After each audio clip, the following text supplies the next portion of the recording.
नमस्कार छात्रों। तो आज हम 10वीं कक्षा का हिंदी विषय का दूसरी इकाई में से 9वां पाठ जो है जब तक जिंदा रहूं लिखता रहूं, विश्वनाथ प्रसाद तिवारी जी का पाठ हमने पूर्वार्ध में तिवारी जी और नागर जी के कुछ संवाद देखे थे। उसके पहले हमने लेखक का परिचय, प्रमुख कृतियाँ, गद्य संबंधी जानकारी भी देखी थी। तो इस पाठ से हमें दो लेखकों के संवाद देखने को मिल रहे हैं। पहले लेखक है विश्वनाथ प्रसाद तिवारी और दूसरे लेखक है अमृतलाल नागर। इन दोनों के संवाद हमें यहाँ इस पाठ से देखने को मिल रही है। तो पाठ का जो शीर्षक था जब तक जिंदा रहूं लिखता रहूं, तो इस शीर्षक से ही हमें ये जानकारी मिलती है कि ये दोनों जो लेखक है वो उच्च कोटि के लेखक है। तो आगे का पाठ हम उत्तरार्ध में हम देखने जा रहे हैं। तो देखिए, तिवारी जी कहते हैं, क्या यही लेखक आपके लेखन के आदर्श रहे? म्हणजे तुम्ही आतापर्यंत जे मला लेखक सांगितले तेवढेच लेखक तुमचे आदर्श आहेत का? नागरजी सांगतात बघा, नहीं, कोई आदर्श नहीं, केवल आनंद था पढ़ने का। सबसे पहले कविता फूटी साइमन कमीशन के बहिष्कार के समय 1928-1929 में लाठीचार्ज हुआ था। इस अनुभव से ही पहली कविता फूटी, कब लो कहो लाठी खाए, इसे ही लेखन का आरंभ मानिए। तो हमें यहाँ अंग्रेज सरकारों का तब जमाना था, तब का एक उदाहरण उन्होंने बताया है कि तिवारी जी नागर जी से कहते हैं कि आपके आदर्श लेखक कौन हैं, आपके किन किन के साहित्य पढ़े हैं। तो वह कहते हैं कि मैं केवल आनंद मिलने के लिए पढ़ रहा था, आनंद, मन में आनंद निर्माण हो, इसलिए विविध साहित्यिकों के साहित्य पढ़े थे। और वह कहते हैं कि मुझे 1928-29 में लाठीचार्ज का हुआ था। लाठीचार्ज म्हणजे थोडक्यात आपल्याला इंग्रजांच्या काळातला एक प्रसंग इथं सांगितलेला आहे। 1928-29ला ज्यावेळेस इंग्रजांनी आपल्या भारतीय लोकांवरती लाठीचार्ज केला होता, म्हणजे काठीनं मारहाण केली होती, त्यावेळेस त्यांना एक कविता सुचली होती बघा, सायमन कमिशनवरची। सायमन कमिशन नावाचा जो एक इंग्रज अधिकारी होऊन गेलेला आहे, त्यानं लाठीचार्ज केला होता आणि त्या लाठीचार्जवरती त्यांना एक कविता सुचली होती। कोणती कविता आहे ती? कब लो कहो लाठी खाय, कब लो कहो लाठी खाय, यह पहिली त्यांची कविता त्यांनी लिहिलेली आहे। तिवारी जी म्हणतात बघा, इस घटना के बाद आप राजनीति की ओर क्यों नहीं गए? नागर जी बताते हैं, नहीं गया क्योंकि पिताजी सरकारी कर्मचारी थे। 1929 के बाद मेरी रुचि बढ़ी पढ़ने में भी और सामाजिक कार्यों में भी, लेकिन मेरी पहली कहानी छपी 1933 में, अपशकुन। कहानी का नाम है अपशकुन। तुम्हारे गोरखपुर के मनमन द्विवेदी जी लिख रहे थे, उन दिनों चंडी प्रसाद हृदयस्थ थे, उनके लेखन शैली ने मुझे बहुत प्रभावित किया। मी त्यांच्या जीवनातले काही प्रसंग सांगतात बघा। तर ते म्हणतात की मी 1933 मध्ये अपशकुन नावाचं जे एक साहित्य माझ्या वाचनात आलं होतं, द्विवेदीजींचं जे साहित्य वाचण्यात आलं होतं गोरखपूरमध्ये, त्यामुळे मी काय झालो होतो, फार प्रभावित झालो होतो असं ते म्हणतात बघा। तिवारी जी बताते हैं, क्या उन दोनों आप पर गांधी जी के व्यक्तित्व का भी कुछ प्रभाव पड़ा? म्हणजे त्या दिवसामध्ये गांधीजींच्या व्यक्तिमत्वाचा तुमच्यावरती काय प्रभाव पडला का? नागरजी, हाँ, निश्चित रूप से पड़ा। पिताजी ने आंदोलन में भाग लेने से रोका, वह रोकना ही मेरे लेखन के लिए अच्छा हुआ।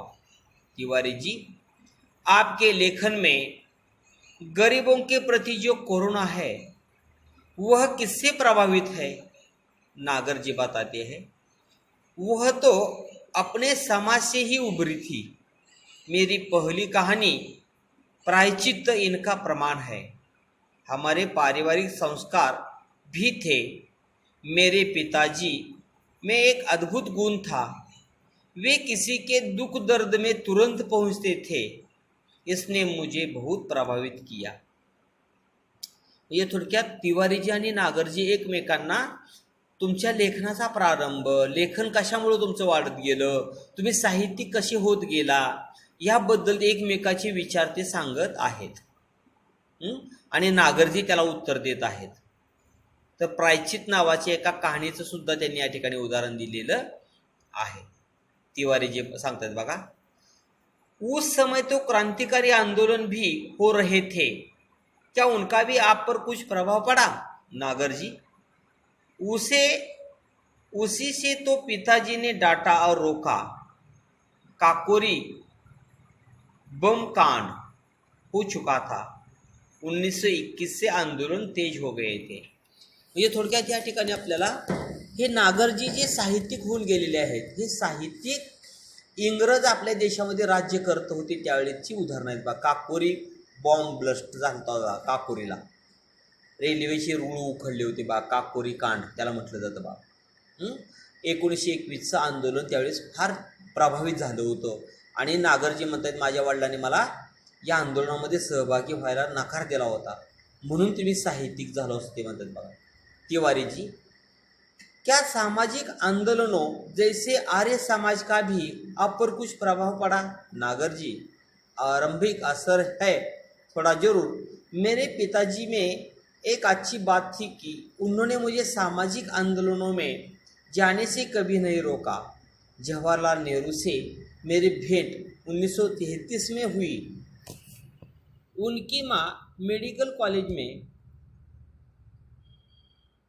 दाखिल थी और उसी समय मेरा छोटा भाई भी वहाँ दाखिल था. नेहरू जी जेल में थे. उनकी माँ के पास कुछ कश्मीरी लोगों को छोड़कर कोई आता जाता नहीं था. मैं उनकी माताजी के पास रोज जाता था. पंडित जी जब जेल से छूटे तो मेरी उनसे वही भेंट हुई जो प्राय होती रहती थी.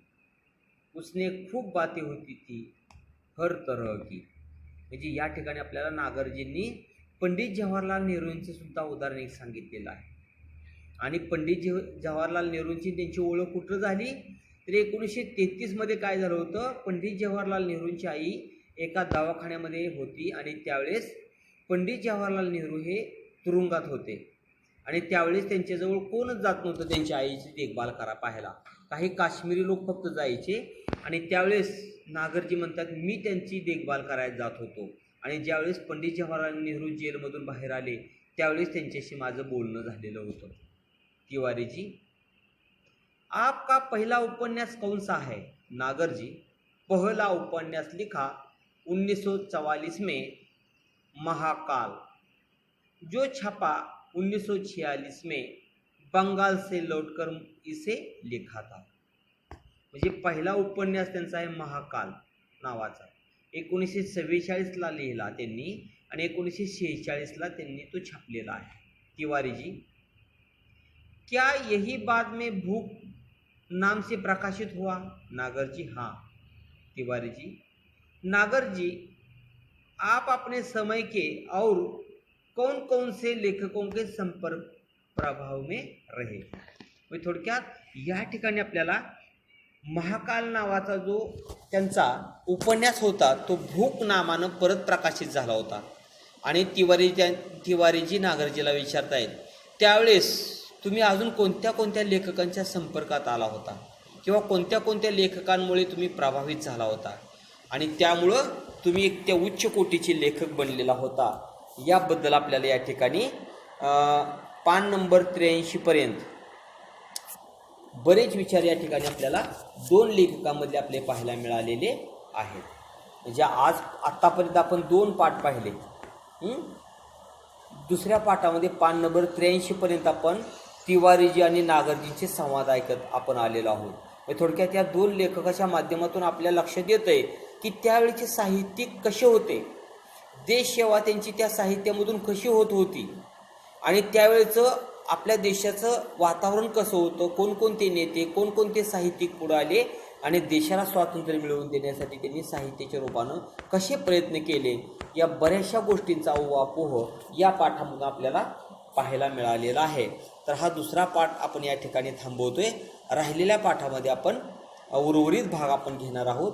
तोपर्यंत आपण याच ठिकाणी थांबूया। धन्यवाद।